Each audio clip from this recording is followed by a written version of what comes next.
大家好呀，欢迎回到我的频道。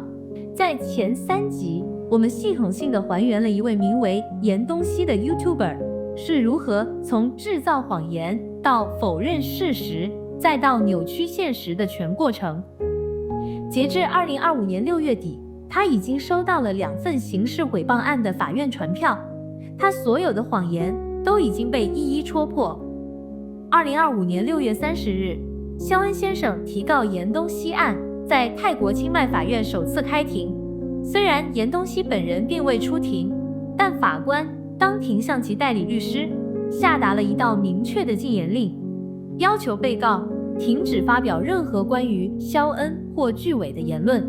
这是司法程序介入的标志，也是法官给予被告停止伤害行为的最后机会。那么，我们的案例主角严东西，他又是如何回应法官的命令呢？他的回应不仅震惊了所有关注此事的人，更可能将彻底改变他自己案件的最终走向。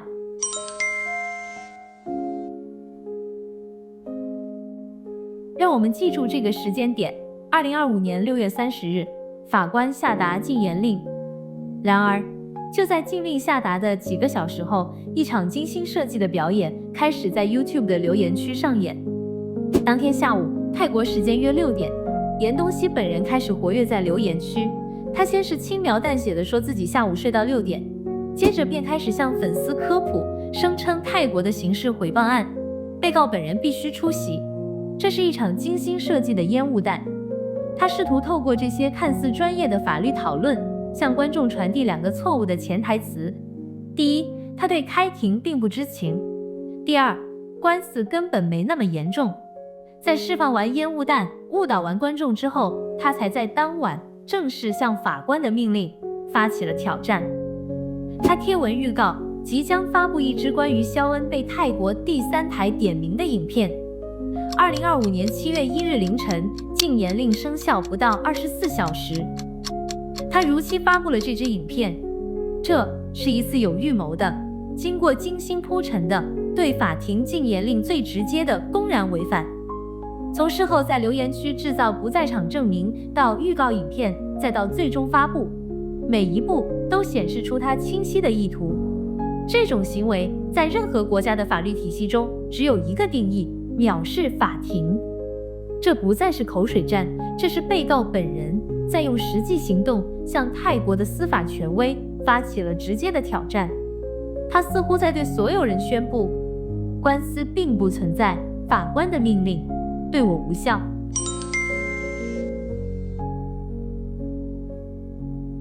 在这支7月1日发布的影片中，除了藐视禁令，还藏着一段如今已被他亲手删除的更具危险性的内容。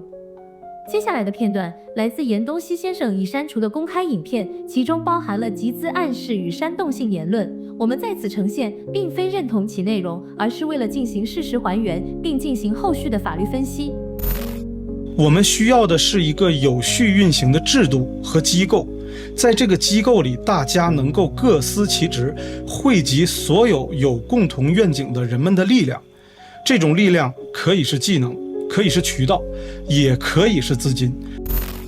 在影片的后半段，他花了超过5分钟，详细阐述了一个由他发起、由观众集资的反肖恩诈骗组织的构想。他的话术非常高明，先将自己塑造成无私的发起人，再将自己的官司包装成为正义而战的牺牲，最终将矛头指向了观众的钱包。这是一场精心设计的、充满了敛财暗示与政治动员色彩的演说。这段内容在他后续重新上架的进化版影片中被删得一干二净。为什么要删？我想可能是因为他自己也意识到，这种公然利用舆论进行集资的行为，无论在泰国还是台湾，都极易触犯法律。这场戏演得太过火了。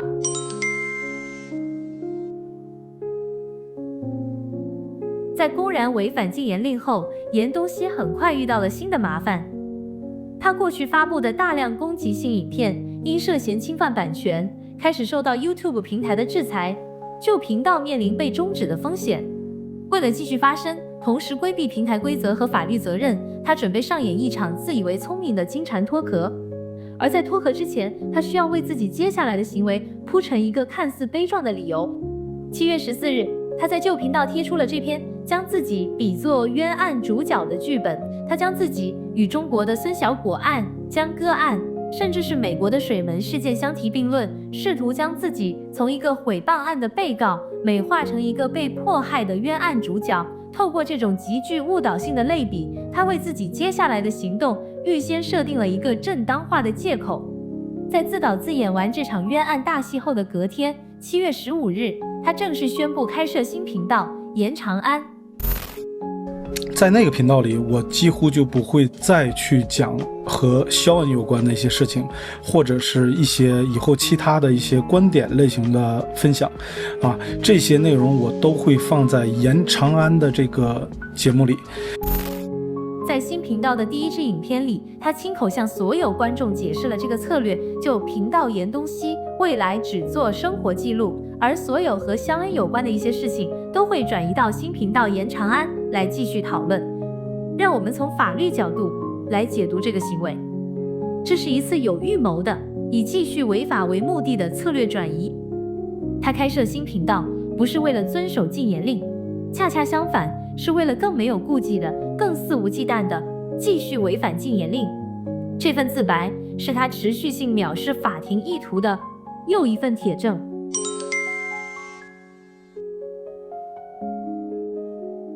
在新频道严长安，严东西彻底撕下了所有伪装。他不仅重新上架了那支删改过的第3台影片，更在距离第2次开庭不足1个月的时间点，发布了一支堪称集谎言之大成的影片。在这支2025年8月2日的影片中，他做了一件最为恶劣的事，他不仅重述了，而且还升级了那些最初引发这一切官司的核心谎言。而且后来我也知道他为什么会反水啊，就是因为这个清迈某叔后来也是跟着这个大 V 一起去卖那个无人鸟，你明白了吧？首先，他对巨伟先生的毁谤进行了恶意升级，他不再满足于暗示，而是首次明确地捏造了一个全新的谎言，指控巨伟先生也亲身参与了贩卖人猿鸟的生意。他的意图极其歹毒，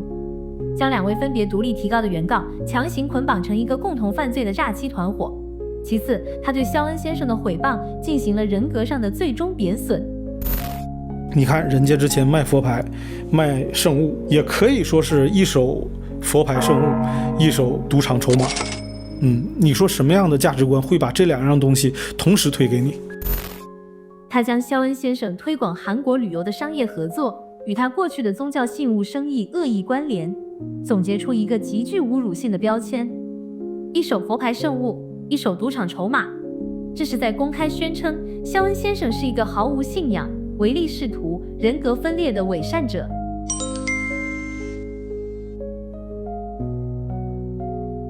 让我们来回顾这最后的，也是最疯狂的阶段。法官下令禁言，严东西在24小时内用一套精心设计的流程公然违反，这也可以视为他正式对肖恩先生官司的回击。就频道受限，他开设新频道，公开宣布要继续谈论。在开庭前夕，他重述并恶意升级了所有最初的谎言，捏造了新的罪名。严东西的每一个行为都像是在用一把铲子为自己挖掘一个更深的法律坟墓。他所有的行为都清晰地指向了一个结论：他对泰国的司法体系没有一丝一毫的尊重，他对自己的谎言所造成的伤害没有一丝一毫的悔意。这不再是一场网络八卦，这是一个严肃的法律案件，一个关于持续性毁谤、公然藐视法庭的真实案例。而在法庭上，当所有的谎言都被揭穿，当所有的证据都被呈现，最终等待他的只可能是法律最公正也最严厉的审判。感谢您的收看。如果你认为还原真相是有意义的，请将这支影片分享出去。我们法庭上见分晓。